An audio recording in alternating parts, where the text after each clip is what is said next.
पाकिस्तान में ऑपरेशन सिंदूर का खौफ। पाकिस्तान के कई शहरों में ब्लैकआउट हो चुका है। इस्लामाबाद में भी ब्लैकआउट किया गया है। भारत की कार्रवाई से पूरा पाकिस्तान दहशत में है।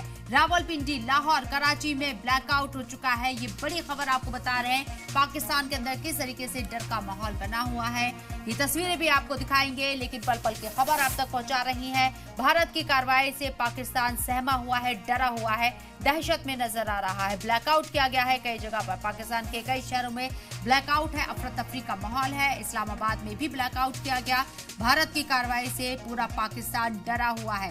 रावलपिंडी, लाहौर, कराची में ब्लैकआउट किया गया है। तस्वीरें आपको दिखा रहे हैं। पाकिस्तान अपनी स्ट्रैटेजी तैयार कर रहा है। हालांकि बार बार कहा जा रहा है पाकिस्तान के जरिए कि बदला लिया जाएगा, उसके सिविलियन के ऊपर अटैक हुआ है, लेकिन हिंदुस्तान की तरफ से जो स्ट्राइक की गई है उसमें दहशतगर्द ठिकानों को निशाना बनाया गया 7 शहरों के अंदर, और ये बताया कि हम किस तरीके से यहाँ पर बैठे बैठे ही पाकिस्तान के घर में घुस कर दहशतगर्दों को निस्तानाबूद कर सकते हैं। और पाकिस्तान इसी कार्रवाई से बहुत ज्यादा डरा हुआ है, सहमा हुआ है, थोड़ा बौखलाहट भी दिखा रहा है, और इस बौखलाहट में कई ऐसी बयानबाजी कर रहा है जो कि कहीं ना कहीं उसके वकार से बाहर नजर आती हैं।